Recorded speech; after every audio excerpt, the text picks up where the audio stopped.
So, you've probably heard of your favorite streamers say, "These moves right here. This is our small Tekken." but what is small Tekken and how do we do it? Small Tekken is low committal safe offense. This consists of fast mid pokes and low pokes.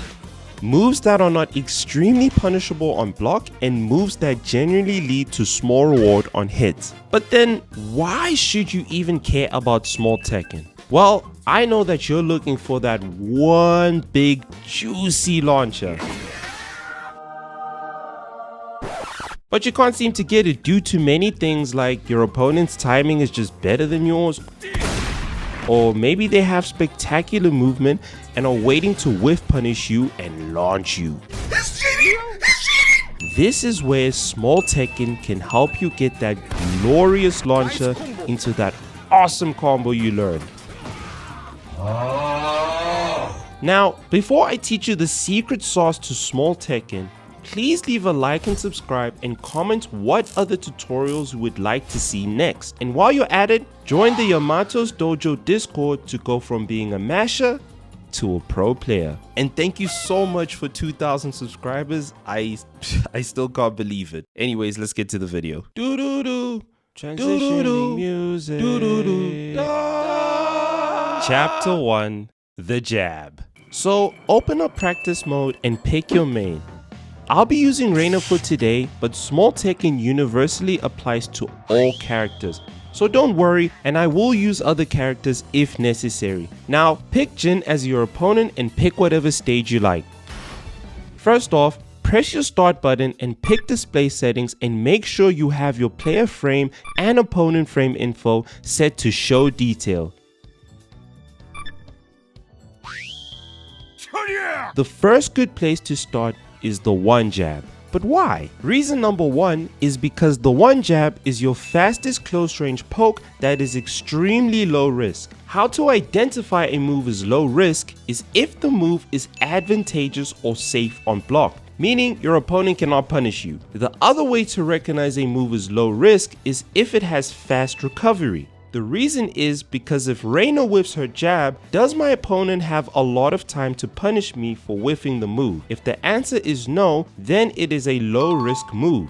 If the answer is yes, then it is a high risk move. So the one jab is your fastest close range poke that is safe or plus on block. Reason number two why the one jab is so good is because it has extensions. Once you're in range of a jab with Reina, she can press 1-1.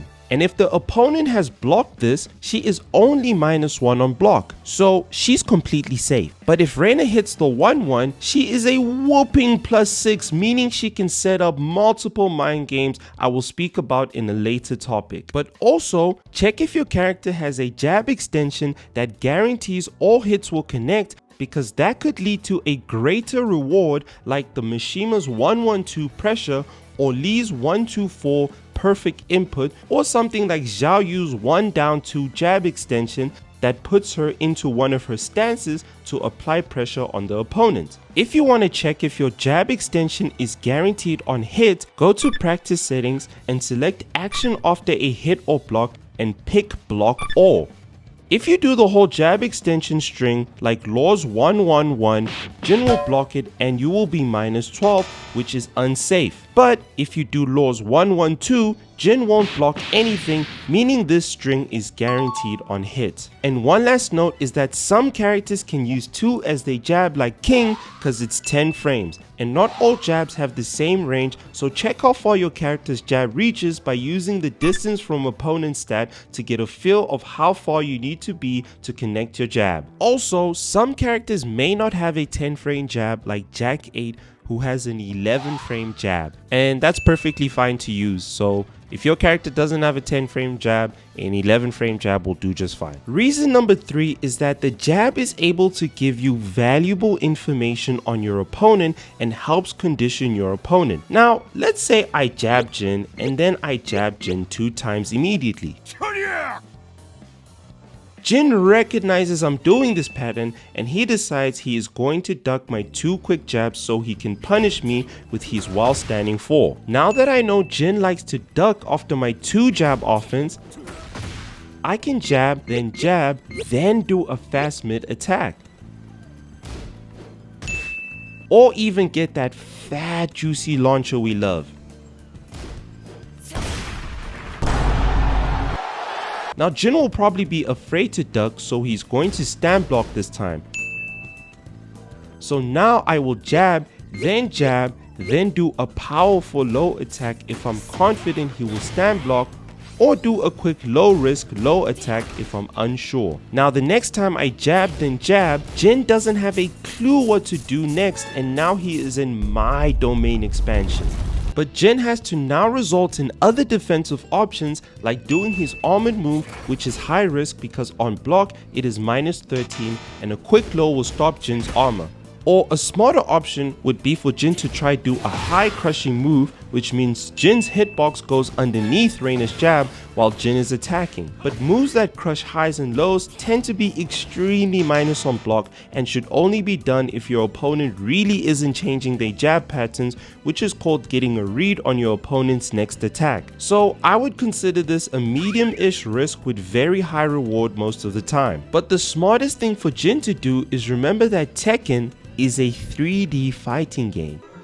Oh yeah, it's all coming together. If Reina one jabs, Jin can decide, nah, I don't want to be in that domain expansion, and just sidestep or sidewalk whatever Reina's next set of offense is. And sidestepping is incredibly low risk because you can sidestep block, but you can turn sidestepping's defensive power into a dangerous offensive option because you're forcing Reina to whiff a move, which means that Jin can now kinda go for anything if he times it right. Remember, timing is important here when trying to sidestep and punish. One more thing about sidestepping and sidewalk is not everyone's sidestep is the same speed, and also some characters' hitboxes are too big like the bears or Jack. So also check if your character can sidestep or sidewalk sequences when you watch your replays. But this is how powerful the one jab is because it is able to get information on what type of defensive options your opponent likes to do, and you are able to condition and put people in your domain expansion. Now, the biggest weakness of the jab is that you have to be relatively close to get it going, and being that close to someone is kind of scary. And the other weakness is that it is duckable, but if I'm being real with you, only a hacker is ducking your one jab if you're not predictable about it. But I hope to see more one jabs in the lower ranks because it's so strong, but let me teach you something that complements the jab and makes your small Tekken offense even scarier. I'm here now, I'm doing the best I can. Where are you now? Your dreams come true. Chapter 2, The Fast Mids. Now, what makes a fast mid so strong? Well, it's the fact that you can't duck a mid. Most mids have some sort of tracking to one side that will hit your opponent if they sidestep to its strong side. 13 to 15 frame mids usually have fantastic frame data on block. And lastly, most fast mids have a little bit more range than jabs. What is considered a fast mid? Well, if your character has a generic down forward 1 that is 13 frames of startup, your character is eating good. If your character's down forward 1 is 13 frames and above, it is considered slow in the small Tekken category because small Tekken thrives when you have quick, frustrating, low committal pokes. But if your character doesn't have a 13 frame down forward 1, they may have another button instead, like Brian's down forward 2, which is 13 frames. But not every character has a 13 frame mid, and if they don't have it, it's because their fastest mid has other strengths and purposes. For example, Claudio's down forward 1 is 15 frames, which is slow, but it has a lot of range and it has a mid extension that gives you a free combo. What? Which is why they had to make it slow and extremely minus on block because that would be too powerful if it was 13 frames and safe. Now, let me show you the super secret sauce. Let's look at Reina's down forward 1. As you can see, Reina's down forward 1 is -3 on block, and you're like, okay, cool bro, I'm safe and I lose my turn.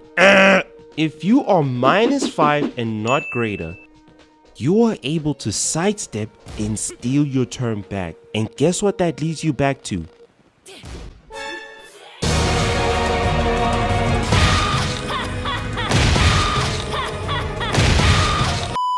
Let me explain it simply to you. If you are -1 on your down forward 1, the sidestep timing is much more lenient and easier to do. And the more minus you are, the more tighter the sidestep timing is and harder to do. But if you are greater than -5, you can't sidestep at all. Like, you just... Nope. You cannot sidestep at all, and you would have to resort to other defensive options if you want to try steal your turn back. But why does a fast mid complement the jab so much? Well, a fast mid is a great tool for locking down your opponent to brawl extremely close to you, and it's able to give you information on how your opponent likes to respond to you. Let's say you jab on entry, then do down forward 1, and Jin likes to retaliate when you do this sequence. Well then, sidestep and punish Jin. Maybe when you jab, Jin tries to avoid your down forward 1 by sidestepping to its weak side. Then you can go for a homing move, or you can go for a move that covers down forward 1's weak side. Maybe you're doing the jab pressure sequence and Jin likes to respond by ducking your highs. Then you can hit him with the down forward 1 extension. There's a lot of options you can do, but the moral of the story is that the fast mid can give you lots of information on your opponent, and you just need to pay attention and find the best answer to stop their defensive options. But one last thing I'd like to touch on with the fast mid is some mids have extensions which can lead into crazy mind games. Now, if your fast mid is a 13 frame down forward 1 and doesn't have an extension, it is considered a generic mid, and be happy you have that, because generic mids might have great range or might be very plus on hit, but they are usually -1 on block, which is insane because you can play around those frames easily. Generic mids' only real weakness is that they don't do a lot of damage, but honestly, that isn't really a weakness. But let's look at Reina's fast mid extensions, weaknesses and strengths. Reina has 2 down forward 1 extensions, the first being Muso Tensho, which is down forward 1-1, which is a mid-high attack. And the second one being Muso Basara, which is a mid-mid attack. Now, Muso Tensho is +7 on hit and -4 on block, meaning you can go for the sidestep. But if you block the first down forward 1, you can duck the second attack because it's a high and Reina is gonna get launched. But here comes the crazy part. Reina is able to do down forward 1 and shift into Sentai stance and do all her crazy shenanigans. So now ducking isn't such a good idea for Jin. So Reina can just play the down forward 1 only and play around sidestepping, or she can down forward 1-1 and also play around those sidestepping frames, or she can down forward 1 and go into Sentai stance and do all her crazy shenanigans in Sentai stance. If she has conditioned Jin into ducking by using a lot of down forward 1-1s, she can unleash a powerful down forward 1-2, which will put her into heat, which she can gain back her gray health, and she is +17 in your face, and she has access to all her new heat moves. But to balance down forward 1-2, she will be a whooping -14 in Jin's face if it's blocked. And at the end of the day, down forward 1-1 is a high string, which can lead to a really bad scenario for Reina. And if she does down forward 1 into Sentai on block, the opponent can just interrupt her. So there is counterplay, but honestly, it's in Reina's favor. Also, did I mention, Reina can slightly delay her extensions too to mess up your retaliation. But what I'm trying to get at is, if you play around your character's jab and fast mid, your small Tekken pressure becomes nasty and people will scream, when is it my turn? But now let's move on to the final section that completes your small Tekken, which is fast lows.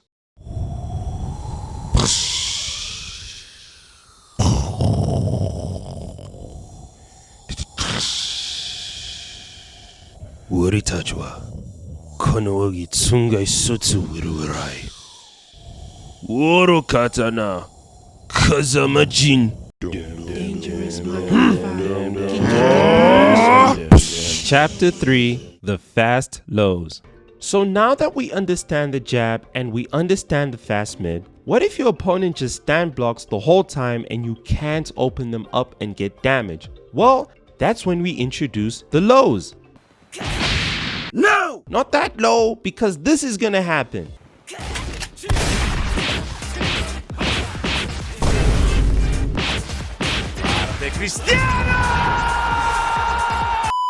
Exactly. And trust me, when you meet a good player, they will always block those lows, and those lows are called seeable lows. Seeable lows give you good reward but are extremely risky. And remember, we are all here to small Tekken, which is all about low risk. So we use these lows instead. Wait a minute. Oh my god, bro. Oh man, what the? Okay, listen.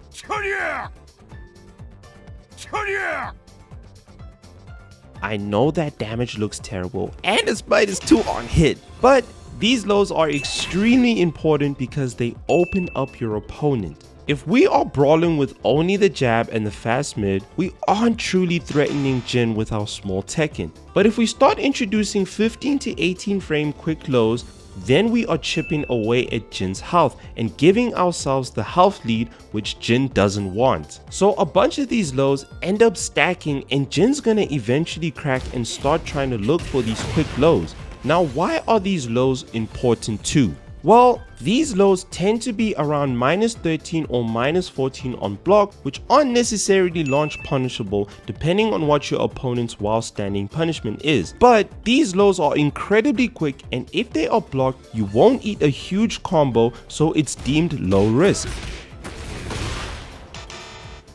The best reward your opponent could get is if they low parry your low and do a combo that takes you to the wall to pressure you. But remember, these lows are deemed unseeable and very hard to react to, so if your opponent does low parry them, most cases it's your fault because you made your patterns too obvious. One more side note, not all quick lows are equal and the same. Some characters have fantastic rewarding quick lows that could be long range or get special counter hit properties or are maybe evasive in some way. Reina's ones are quite bad honestly, but it makes sense because as you saw earlier, her mids are quite devastating, so this gives the character strengths and weaknesses and identity. But this brings me to my final point about small Tekken. Nara kosuai no chinari. Final chapter conclusions. Now, you might be saying, Yamato, this video didn't help me at all because I played Kuma and he doesn't really have these small Tekken tools. And you're right, not every character's small Tekken is equal. Let's take a look at Devil Jin. I mean, he's got a +1 on block jab and his jab is -1, which is really good. And he does have a 13 frame down forward 1. But unfortunately, this mid is -6 on block, which stinks. And his down forward 1 has a high extension that is -9 on block. So you lose your turn completely once you do a down forward 1 with Devil Jin. Then he got this 18 frame low that is -1 on hit, but it's only -12 on block, which actually helps it out a lot. But that's what makes Tekken really cool, because you gotta know what your character's goal is, because sure, Devil Jin's small Tekken sucks, but he has that phenomenal electro move to play some solid keep out, or honestly, do almost anything with the electric.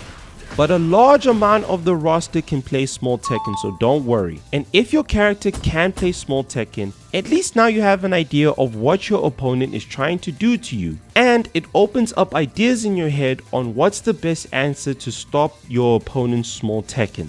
And hopefully now, you're not just only playing big Tekken. I hope this video helps you and makes you a better Tekken player, and if you did learn anything or enjoyed the guide, please leave a like and subscribe and comment anything I missed about how to small Tekken. I respond to all my comments and would love this video to help others too. But for now, take it easy everyone and go out there and small Tekken.